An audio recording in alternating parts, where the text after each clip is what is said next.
Now fill in the blanks. Obviously these are objective questions and only one answer is right, others are not. But how do we reach that particular right answer? Remember, the objective behind creating these questions is to test, do you really understand the passage overall? So we are not supposed to translate this paragraph, obviously. We have to find the right word, and what is the strategy? We eliminate certain options on the basis of what? On the basis of understanding of the words surrounding this blank. So if you read this carefully, it says live in a bubble. So if you are living in a bubble, that means you are cut off. If you are cut off from the rest, that automatically means you cannot be impressed or influenced. So these two options can easily be removed in this case. Also, isolated cannot be the answer. Why? If you have already stated you are living in a bubble, you don't have to repeat yourself.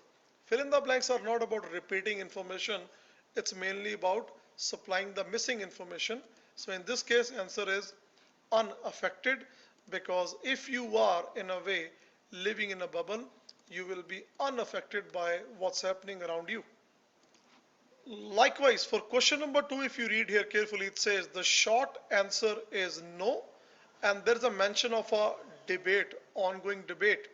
Now, if the answer has already been given, we cannot say indicative or indicated. These are probabilities, something likely to happen. But if you have already got an answer, you won't say it's indicated or indicative. Answer will be it is reflected. Engaged, obviously, when you use word engaged in the given sentence, it will not generate any useful information. Practically, it doesn't sound right. Now for question 3, again we have to read the words surrounding this blank, and if you read carefully, it says here Ivy League institutions, exactly here.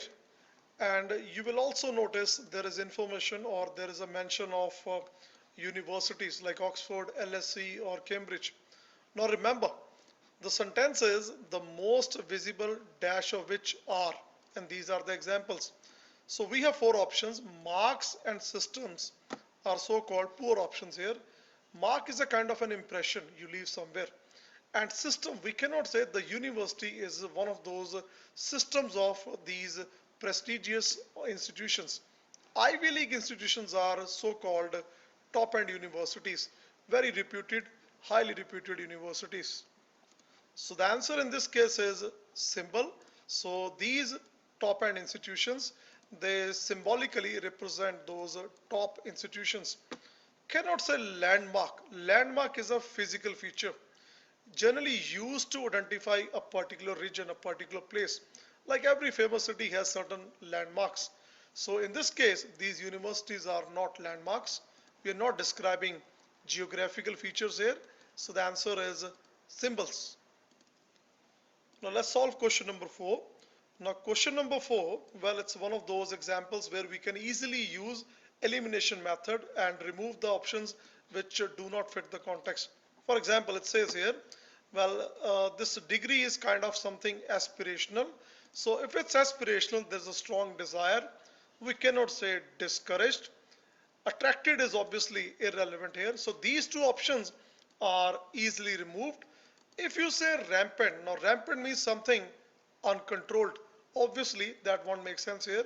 So answer is mobile. Now what does it mean? Upwardly mobile middle class. Well, generally middle class is more aspirational. There are more desires, more ambitions to grow, to move up the rank in the social class. So in this case, we have to use word mobile middle class, simply because other options given, they do not make sense. Remember, this is the objective. The examiner is testing, do we really understand the passage overall, the pulse of it, the aim behind writing the paragraph, not individual words. So don't lose hope if you do not understand certain words. You can still solve this paragraph. On to question number 5, which obviously is an extension of this question number 4. It says, rightly or wrongly, higher education is starting to become such a dash part of careerism. Now if you read this information here, where it says, well, universities are being questioned, in a way being asked to justify.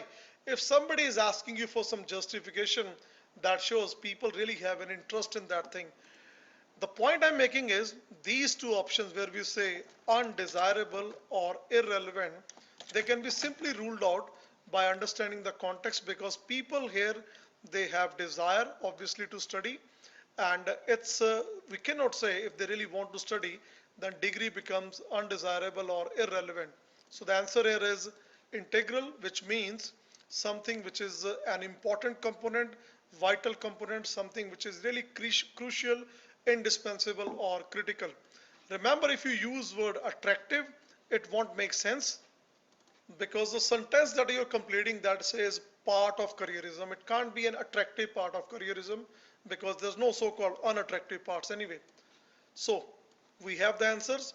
What method we used? Remember, we try to understand the context overall. We get the clue from the words surrounding the blank. As usual, do not memorize reading. Be a troubleshooter. Try to understand the context of the story.